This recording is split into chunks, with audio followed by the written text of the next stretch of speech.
Assalamualaikum warahmatullahi wabarakatuh. Kami dari kelompok BUMS. Di sini kami ingin mempresentasikan optimalisasi proses produksi BUMS dengan metode NMAIC. Oke, next. Di sini ada saya sendiri, Ahmad Rafir, sebagai CEO. Saya Safia Salsabila sebagai CMO. Saya Naila Afifah sebagai CFO. Saya Hoirunisa sebagai CCO. Selanjutnya, presentasi pertama akan disampaikan oleh Hoirunisa. Oke, terima kasih. Di sini saya ingin menjelaskan tentang masalah define, yaitu masalah utama yang dihadapi proyek BOMS ada 3. Yang pertama itu banyak yang pelanggan yang mengeluh. Yang kedua itu waktu produksi yang sering molor. Dan ketiga, bentuk baksonya agak seragam dan jadi nggak konsisten. Nah, tujuan perbaikannya dari BOMS ini, kita mau bikin ukuran dan tampilan bakso lebih rapi dan konsisten, biar enak dilihat dan punya standar. Terus, kita juga pengen proses produksi lebih cepat minimal 15-20%. Caranya dengan bikin alur kerja dengan yang lebih jelas dan efisien. Dan tidak kalah penting, kita juga mau mengurangi produk cacat kayak bakso bocor, gosong, atau pecah di bawah 15% per batch. Nah, jadi ringkasannya, itu kita proses dimulai dari belanja bahan, terus giling dan dicampur, lalu dibentuk manual dan direbus, dikemas, dan disimpan. Terakhir, yaitu bakso dikirim ke pelanggan, baik offline maupun online. Lanjutnya, next. Pada tahap measure, kami mengawali dengan mengumpulkan data awal dari proses produksi BOMS selama 3 hari, yaitu Senin, Selasa, dan Rabu. Pada hari Senin tercatat produksi sebanyak 100 pieces dengan produk cacat sebanyak 15 pieces sehingga menghasilkan defect rate sebesar 15%. Produk yang berhasil lulus quality control ada 85 pieces dan waktu rata-rata produksi mencapai 54 menit. Kemudian di hari Selasa terjadi peningkatan performa yang signifikan. Jumlah produksi naik menjadi 110 pieces, produk cacat turun menjadi 10 pieces. Sehingga defect rate juga turun ke angka 9,1% yang merupakan hasil terbaik dari ketiga hari. Lalu di hari Rabu, produksi justru menurun ke 95 pieces, namun jumlah produk cacat meningkat menjadi 18 pieces. Dengan demikian, defect rate-nya pun menjadi yang tertinggi, yaitu 18,9, dan hanya 77 pieces yang berhasil lolos QC. Dari data ini, kami bisa menyimpulkan bahwa performa produksi belum stabil dan masih terdapat variasi kualitas antar hari. Rata-rata waktu produksi selama 3 hari adalah 54 menit, yang nantinya akan kami gunakan sebagai tolak ukur efisiensi. Selanjutnya kami menganalisis proses produksi secara lebih mendalam dengan memetakan setiap tahapan proses mulai dari awal hingga akhir. Tahapan pertama adalah penggilingan daging yang memakan waktu rata-rata 10 menit dan berpotensi cacat rendah. Lalu masuk ke tahap pencampuran bumbu selama 7 menit yang juga berpotensi cacat rendah. Tahap selanjutnya adalah pengisian mozzarella selama 12 menit. Di sini mulai terlihat potensi cacat yang lebih tinggi karena bisa terjadi kebocoran atau isian yang tidak merata. Kami juga mengidentifikasi tahap ini sebagai salah satu bottleneck utama karena bisa memperlambat proses secara keseluruhan. Kemudian proses dilanjutkan ke perebusan bakso yang merupakan proses paling lama dengan waktu 15 menit, namun tingkat cacatnya rendah. Tahap terakhir adalah pengemasan yang memakan waktu 10 menit meskipun waktunya relatif singkat. Justru disinilah ditemukan potensi cacat yang paling tinggi, yaitu kemasan lembek, rusak, atau tidak rapi. Tahap ini juga menjadi bottleneck karena mempengaruhi hasil akhir produk yang siap jual. Dari analisis ini, kami menyimpulkan bahwa pengisian mozzarella dan pengemasan perlu mendapatkan perhatian khusus sebagai fokus perbaikan untuk menurunkan tingkat cacat dan memperlancar alur produksi. Next. Di analis fishbone ini, pada diagram ini kita menganalisis penyebab utama cacat produksi pada BOOMS, seperti isi tidak sesuai pesanan dan packaging rusak. Penyebabnya itu diklasifikasikan dalam 6M.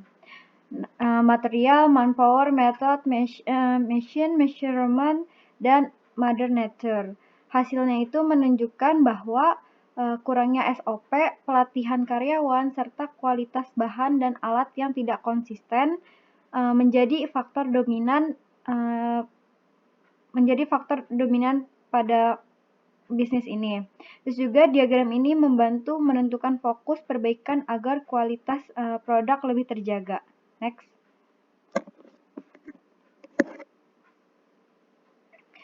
Pada slide ini kami menampilkan analisis Pareto dari jenis-jenis defect atau cacat produk yang ditemukan dalam proses produksi BOOMS. Dari hasil rekap data, jenis defect yang paling sering muncul itu adalah ukuran bakso yang tidak konsisten dengan jumlah kasus tertinggi yaitu 5 kali, disusul oleh komposisi cabai atau bumbu yang tidak konsisten sebanyak 4 kasus, dan bakso yang tidak matang sempurna sebanyak 3 kasus. Jika dilihat pada diagram Pareto di sebelah kanan, terlihat bahwa 3 jenis defect teratas ini menyumbang hampir 80% dari total masalah produksi. Ini menunjukkan bahwa jika kita fokus memperbaiki 3 faktor utama ini, maka sebagian besar masalah kualitas dalam proses produksi bisa diatasi. Terus dengan mengetahui prioritas ini, tim produksi dapat lebih fokus menyusun SOP yang ketat, terutama pada pengukuran bahan, waktu pemasakan, dan pengolahan bumbu, sehingga kualitas produk lebih konsisten dan dapat diterima pasar dengan lebih baik. Next.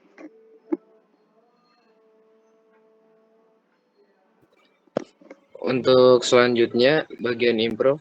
Jadi di sini ada 3 proses, yaitu yang pertama pengisian mozzarella, kedua pengemasan, dan yang ketiga ada pembentukan bakso. Nah, di masing-masing proses ini ada kegagalannya sendiri-sendiri. Yang pertama dari pengisian mozzarella, yaitu kegagalan yang paling sering terjadi keju atau mozzarella-nya bocor, atau mungkin pengisian yang tidak merata. Nah, yang kedua di proses pengemasan, potensi kegagalannya yaitu plastik lembek atau bocor. Nah, yang ketiga, proses ketiga ada pembentukan bakso. Hal yang paling sering ditemui yaitu kegagalan di ukuran tidak sama. Nah, ada efek kegagalan dari pengisian mozzarella yaitu rasa dan tampilannya pasti tidak akan konsisten. Yang kedua dari proses pengemasan, efek kegagalannya adalah produknya rusak dan pelanggan pasti komplain. Nah, yang ketiga pembentukan bakso, efek kegagalannya adalah tampilan yang buruk, sulit merata. Nah, solusi untuk dari proses pengisian mozzarella itu gunakan cetakan yang standar atau pelatihan ulang SDM.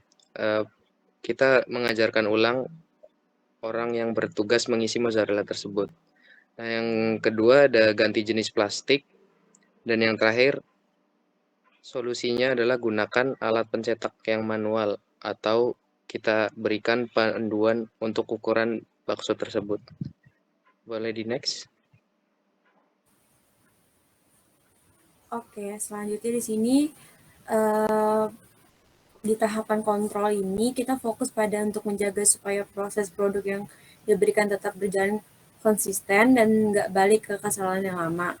Jadi tujuannya ini itu memastikan proses sudah diperbaiki tetap berjalan konsisten dan juga kualitas kembali menurun dan mempermudah pemantauan produksi harian dan kualitas produk. Yang keempat itu tools yang digunakan yaitu checklist, dashboard, dan control chart.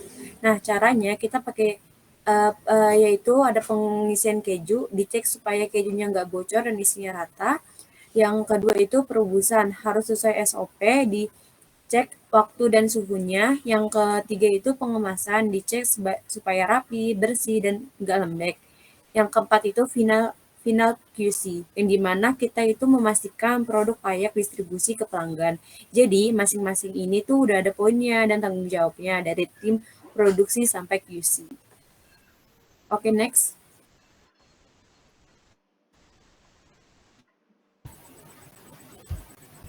Di sini kami membuat dashboard monitoring harian yang memvisualisasikan jumlah produksi dan jumlah produk yang lulus QC dalam bentuk tabel dan grafik batang.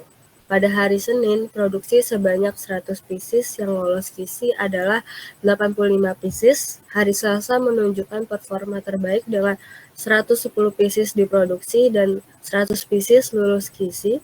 Sementara hari Rabu produksinya turun ke 95 pieces dan yang lolos hanya 77 pieces. Grafik di sebelah kanan ini memperjelas tren ini, di mana kita bisa melihat bahwa semakin kecil persentase cacat, semakin besar pula jumlah produk yang lolos QC.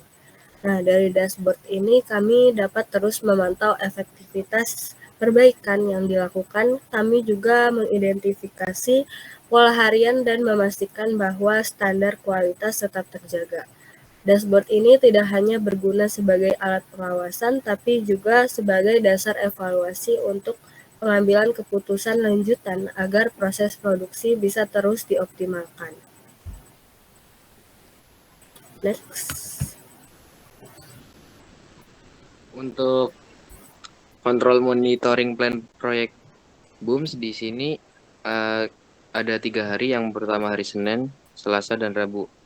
Persentase produk cacat di hari Senin itu ada 15%, lulus UCL dan lulus LCL, dan validasinya dalam batas. Yang kedua di hari Selasa, presentasi produk cacat di hari Selasa itu ada 9,10%, lulus UCL dan LCL juga.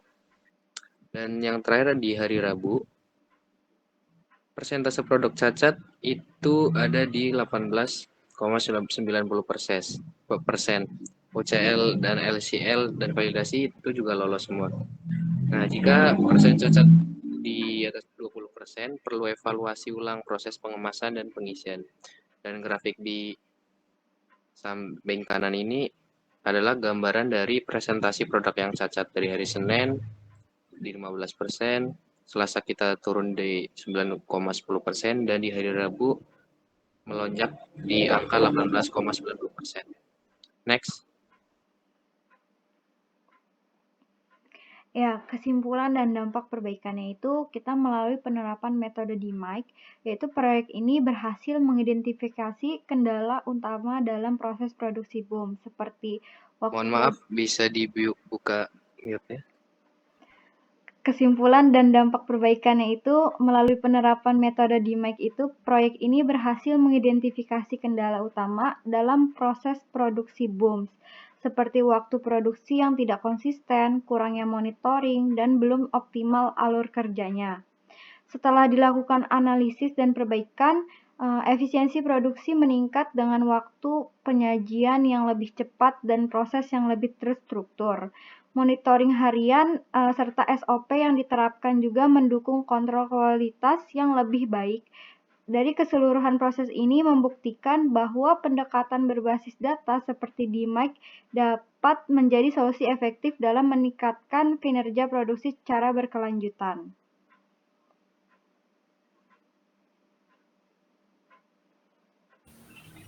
Baik, sekian dari kelompok kami. Mohon maaf masih banyak kekurangan dan kesalahan kata. Terima kasih. Assalamualaikum warahmatullahi wabarakatuh.